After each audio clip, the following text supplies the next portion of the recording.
Zebulon exhorts unto compassion by Ginzberg. When Zebulon attained the age of 114 years, which was 2 years after the death of Joseph, he called his sons together and admonished them in these words to lead a life of piety.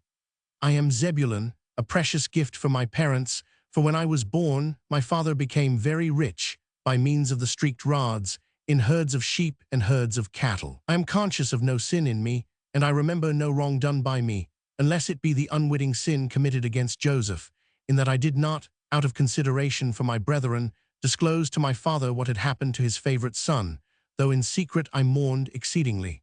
I feared my brethren, because they had agreed that he who betrayed the secret should be slain with the sword. When they planned to kill Joseph, I besought them amid tears not to sin thus. And now, my children, hearken unto me. I exhort you to observe the commands of the Lord, and have mercy upon your neighbors, and act compassionately, not only toward men, but also toward dumb brutes. For on account of my mercifulness the Lord blessed me. All my brethren fell sick at one time or another, but I escaped without any illness. Also the sons of my brethren had to endure disease, and they were nigh unto death for the sake of Joseph, because they had no pity in their hearts. But my sons were preserved in perfect health, as ye well know. And when I was in Canaan, catching fish at the shores of the sea for my father Jacob, many were drowned in the waters of the sea, but I came away unharmed.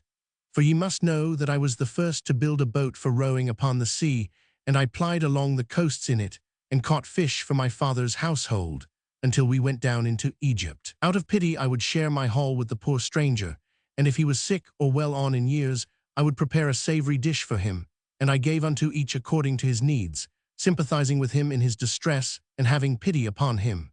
Therefore the Lord brought numerous fish to my nets, for he that gives aught to his neighbor receives it back from the Lord with great increase. For 5 years I fished in the summer, and in the winter I pastured the flocks with my brethren. Now, my children, have pity and compassion on all men, that the Lord may have pity and compassion on you, for in the measure in which man has mercy with his fellow men, God has mercy with him. When we came down into Egypt, Joseph did not visit upon us the wrong he had suffered. Take him as your model, and remember not a wrong done unto you, else unity is rent asunder, and the bonds of kinship are torn, and the soul is disquieted. Observe the water. If it runs on undivided, it carries down stone, wood, and sand along with it. But if it is divided and flows through many channels, the earth sucks it up, and it loses its force. If you separate one from the other, you will be like divided waters. Be not cleft into 2 heads, for all that the Lord hath made has but one head. He has given 2 shoulders unto his creatures, 2 hands and 2 feet, but all these organs obey one head.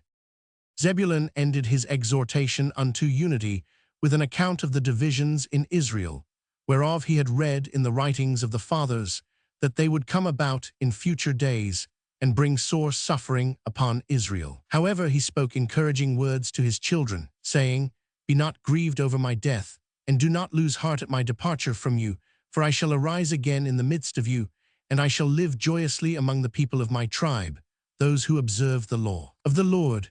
As for the godless, the Lord will bring everlasting fire down upon them, and exterminate them unto all generations.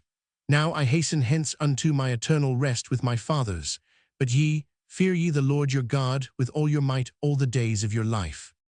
Having made an end of saying these words, he sank into the sleep of death, and his sons put him into a coffin, wherein they carried him up to Hebron later, to bury him there next to his father's 12.